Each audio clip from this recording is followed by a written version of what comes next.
This is Jonathan Ferguson, the Keeper of Firearms and Artillery at the Royal Armouries Museum in the UK, which houses a collection of thousands of iconic weapons from throughout history. And on today's episode, Jonathan is back with the Black Ops franchise for a look at the futuristic guns of Black Ops 3. Oh, and a space Garand. It's a Garand. You heard the ping. This makes absolutely zero sense. We're working our way through the Black Ops franchise with Jonathan, so make sure to check out our other episodes we've done, including a look at the guns of Black Ops 1, 2, and Cold War. Also, we want to introduce a few Q&As into the episodes, so if you have any questions for Jonathan or the Expert Reacts team, leave them in the comment section and they may be answered in a future episode. Right, over to Jonathan.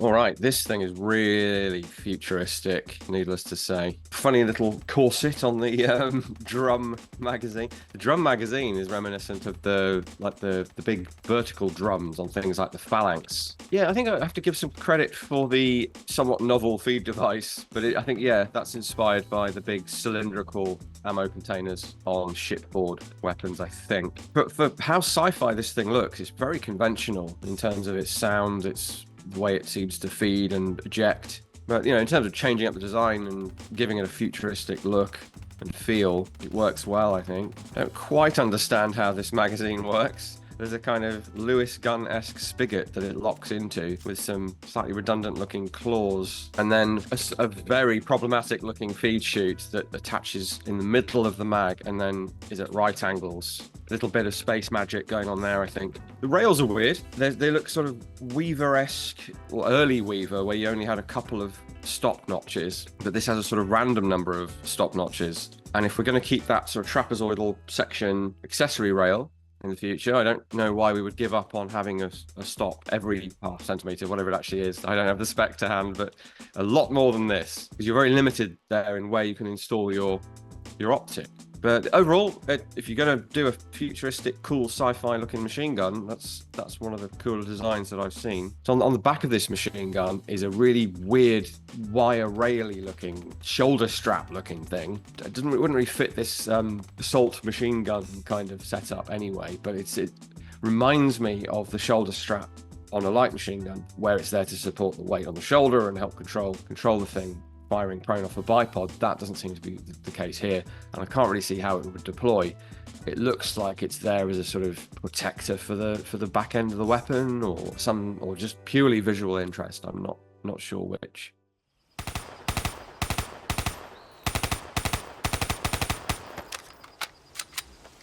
Funky little machine pistol, neither a pistol in a chassis setup nor fully enclosed action submachine gun PDW machine pistol thing like a TMP or an MP7. It still has a big bolt shooting out the back. The design is maybe a bit busy, is my reaction.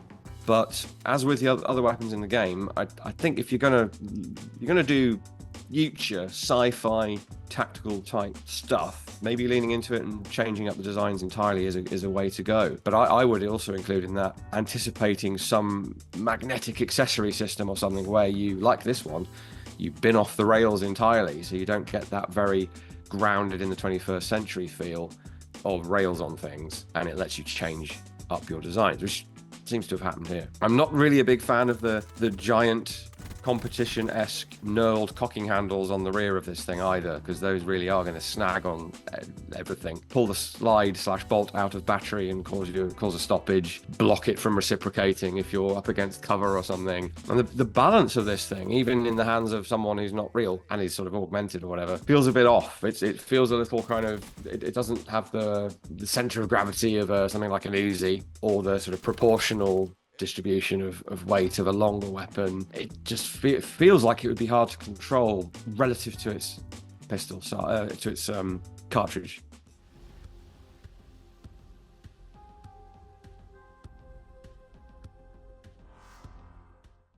Right, weird quirk of some of these futuristic COD games. and I'm having flashbacks to the Thompson in space, where it was very clearly trying to be almost like, what if that design never existed and someone in the future came up with that silhouette instead, which of course doesn't make much sense. Or alternatively, some designer has done a deliberate tribute. It'd be like making a 5th generation jet look like a Spitfire. You know, it doesn't make any sense at all, but neither of those explanations makes any sense. So we had the Tommy gun, and now they're trolling me here with, well, retrospectively, with the same idea with an MP40. Very clearly, this is meant to be an MP40. Here is one that I've just grabbed off the rack. So as I'm looking at this in the sort of preview, it's folded up like this. They have replicated the 2-strut folding butt stock with the pivoting shoulder, the pivoting butt plate, I should say, which we deploy by pressing the button, letting it drop, locking into place, and slapping down the butt plate there. I doubt we'll get to see that on this space gun version. Not as slender a barrel on the sci-fi version, and it's a different profile, but they're something very close to the iconic looking sight protector, protruding muzzle nut and thread protector there. We even have a weird abstract version of the rest. This is a polymer rest and a recoil stop for resting this on cover or shooting out of an armored vehicle in particular, so that this thing doesn't come back into the gun and you're spraying bullets around the inside of your fighting compartment. Nearly all of the design cues are there, but abstracted and altered. I think what's probably the most interesting from a design perspective isn't the look of it for me. It's the fact that it's still an open bolt pistol caliber submachine gun with designed in iron sights. None of the things I've just said make any sense for a future submachine gun. Yeah, people who said the submachine gun was dead have been sort of proved wrong by things like the MPX, Scorpion, Evo 3, handful of designs that are futuristic looking and modern in many ways, but they've gone for more sophisticated mechanical designs, either closed bolt blowback or closed bolt gas operated, without that disadvantage of plunk every time you pull the trigger, which I think is maybe overstated, at least in a historical context. But no one's designing open bolt submachine guns, so why do we have one in the future, I guess, is my closing thought on that one.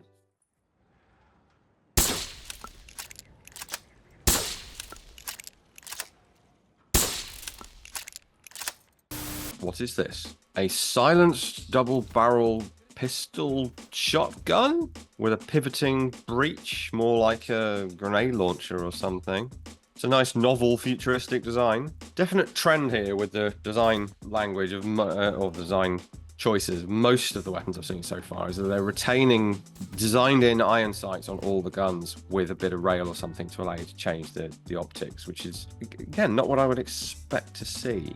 Overall aesthetic of this is sort of reminding, it's clearly meant to bring to mind a revolver, I think, with the vented rib on the top and the sort of ergonomic grip with the big recoil hump on the top and the separate grips that are attached. And combined with this sort of sci-fi-esque loading setup, kind of makes me think Blade Runner, actually, although it's not that close to Blade Runner, but the design of the breech looks a bit like the clamshell housing on the Deckard's blaster from Blade Runner, and especially the grips and the shape of the frame and the grip. So there might be a little bit of an influence there.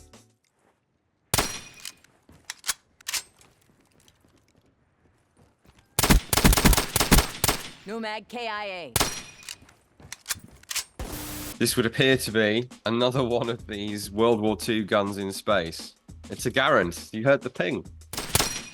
This makes absolutely zero sense. If they'd gone for some sort of energy weapon, or even some kind of incredibly high velocity, futuristic materials based mega propellant caseless round, something like that, and you put your clip of caseless rounds in and they don't eject cases, but they do eject the clip, maybe you've got to come up with a rationale for why you'd be going back in time to 1936 and going for an on-block clip. And again, we have the built-in permanent iron sights. This is not no future in the multiverse contains an M1 Garand in space. It makes even less sense than the MP40. Really very strange. Some definite design influence from the later M14 variants, where you've got basically broken out of Cold War storage and tricked out with new stocks, chassis, accessory systems. They made sense because they had detachable 20-round box magazines, so they could sort of fight on the equivalent level of weapons of the era they're being brought back into. This thing, I'm not getting it. And just because they've referenced it, let's show it. Here is a good example of the M1 Garand, and you can see that the basic receiver is the famous adjustable iron sight with the very cool ramp system, adjustable by clicks very precisely. When it's in its lower position, it's protected by these ears. That's all on that design. We even have the clip eject button modeled on the sci-fi version as well. They haven't lifted a model from the World War II games and just grafted it in and upgraded it. They've designed this thing from scratch. I give credit to the artists there. But a clip-fed gun well into the 21st century really is quite bizarre.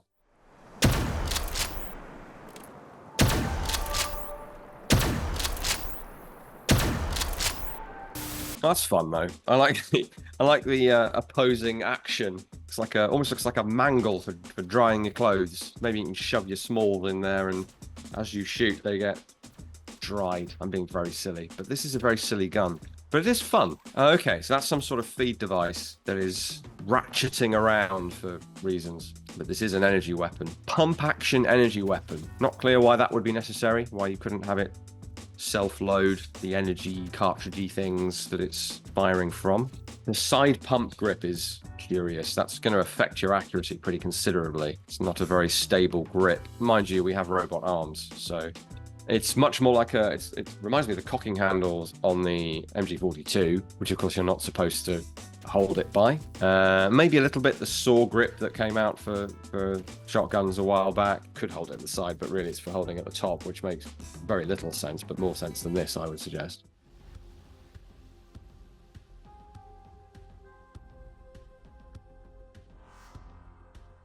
And this to me looks very much like a present-day chassis-based sniper rifle that has been, or anti-materiel rifle actually, looking at the scale of it, that has been zhuzhed up with some sort of busy-looking, futuristic armatures and brackets and things. It's a cool design. Yeah, definite double bolt, double magazine feed. Interesting idea. The idea that maybe bolt guns are still a thing because of precision, although with this level of technology, you'd expect them to be able to do semi-automatic on a cost-effective basis for precision rifles too. But if you are constrained to a repeating firearm that isn't self-loading, then maybe the ability to fire 2 shots before you have to pump it is a conceivable advantage, maybe. But again, it's kind of rule of cool here. Killed. Threat neutralized. Ah, okay. Well, that would appear to be a FAMAS in space. The big bipod leg, the big folding bipod legs on the side are a giveaway. This is the Valorize FAMAS upgraded version with the carrying handle sort of chopped and converted into a rail, giving it a bit more of a G36 look. As the French FAMAS gets phased out, we'll see fewer of them, but the ones that will stay in service longer will be the ones that look like this. Even the straight magazine with the angled base pad there is in line with the FAMAS. I mean, in a way, it is almost like a hybrid of a FAMAS and a G36 or the VHS2. If it wasn't for the bipod legs on here and a couple of other design cues, I might have identified it more as that, but that's a space FAMAS.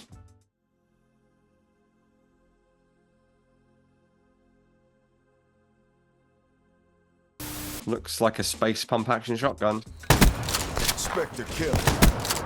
It's a space pump action shotgun. Loading into the top of the mechanism, more like some of the modern double barrel bullpups that we see. Yeah, I mean they kind of have understood how this needs to work with the magazine tube. So if you're going to feed it from the top, clearly the tube has to be on the top. So the pump grip is operating around the barrel, not around the magazine tube, as it normally would. In reality, would there be any military need for a scratch design, scratch built pump action? I think the answer is no. Maybe for security forces, riot control, but I don't really see any need for the designs we have now to go away.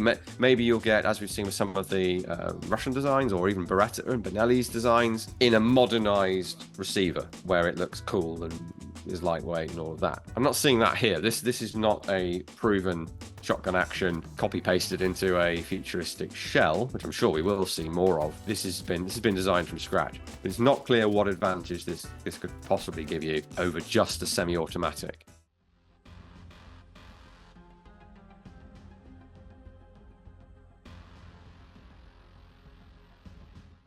Another gun I would say has silhouette similarity, if potentially nothing else, with the UMP in this case, the H&K UMP. The stock, not so much, but the overall design, and that's straight angled magazine and magazine well. Just the overall proportions, the height of the receiver, and even the iron sights are abstracted HK iron diopter type iron sights in a way that doesn't necessarily make any sense, but they are there. Now, the reason I say that the H&K iron sights don't make sense is that knurled drum on the rear iron sight is meant to be turned and clicked into position for different apertures. So we're on the open V-notch CQB aperture there. But A, there are no other apertures on that drum, and B, it's not round, so it wouldn't make any sense as an adjustable turning sight. So this is a case where an artist has seen wants the visual reference, but has either not understood how that piece of technology works, or perhaps more so doesn't really care and has adapted it in the way that the game needs it, which is just as a CQB sight. And you just stick your optics on the rail other than that. Threat down. Terminated. This is instantly making me think of the Starship Troopers Marita rifle. Curious set of grips on this thing. Looks like you're holding your two hands very close together, very far back on the gun, which is going to be awful for balance with that very front heavy design. I like the electronic bleep bloop stuff that's going on, combined with the mechanical opening and closing, the pulse rifle-esque, Halo-esque, actually more so, round counter there. I really don't like the iron sights on this though. They are very fragile, albeit I think they look like they fold at least. But at the risk of being a broken space record, there's no need to have iron sights on these guns. They should just come with attachment points. And if you want iron sights, you put them on. Actually, almost looks like what's happened with this one.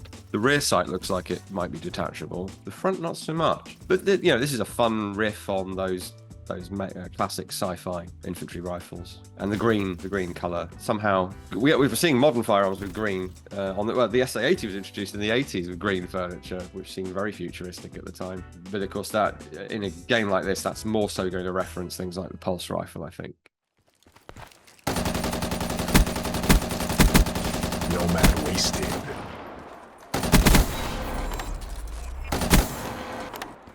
I like the screen that tells you you're firing, as if you couldn't tell. Printing. It's printing its ammunition. Although it's interesting that they haven't incorporated 3D printing into any of the aesthetics like the current Call of Duty has. But on this one gun, we just have to wait while our print job completes for our rounds to be produced somehow. Not really clear how that's happening. Oh, there's some kind of a tank of liquid by the look of it, instead of a magazine. More built-in iron sights of a completely different design. They've definitely gone sort of hog wild on the designs in this game, which again, in a sci-fi setting, why not? And considering how exotic the feed system on this is, the sound of it's very normal gun. I mean, I guess the projectiles you're producing are still firing through normal chemical means, and I guess by default they're also caseless. Not clear how they're going to be. How are you getting a primer into those? Is it printing a little blob of percussion material into the back of each round when it prints them? So many questions. Demo asset destroyed. Yeah, do you know, my first thought here was anime, funnily enough. Is it Saburo? I can't even remember what it is. Is it from Ghost in the Shell? Sorry, anime fans. I'm not very good at that stuff. But actually, once you see this thing operating, there might be some cyberpunk/anime influence there. But really, this is another gun in space, and it's a P90, clearly. Top-mounted magazine, the big bridge sight mount, and even the double curved not very comfortable. Sorry, FN. Hand grips. Kind of feels like it makes sense, actually. Of all of the spacified, sci-fi-fied guns in this game, the super compact form factor of the P90, I'm surprised more guns haven't already copied that. It makes for such an incredibly compact weapon. Yes, it complicates reloading, but it's a great way to get a ton of rounds into a incredibly, well, I keep saying compact, but that's what it is. This is less compact. This has a pistol grip jutting out the bottom, which the P90 tried very hard to avoid, which is why it has that slightly awkward setup. Yeah, I don't know. I guess it's the more obvious of the guns I've seen in this set of clips. If it ain't broke, make it a P90, I guess, is the answer. Shut out. Hope you enjoyed that one, guys. That's a game I hadn't even touched or even seen any real content from, unless from launch. So always fun to come at something completely fresh like that and see what it has to offer. As always, please do check out, if you haven't already, our own Royal Armouries YouTube channel. You can also see the same content as that, ad-free, with a load of other great historical weapons creator stuff over at History of Weapons and War, which is a separate app. We have 3 actual museums. If you'd like to actually visit us, or if you're able to actually visit us, we would love that. But I will be here again next week.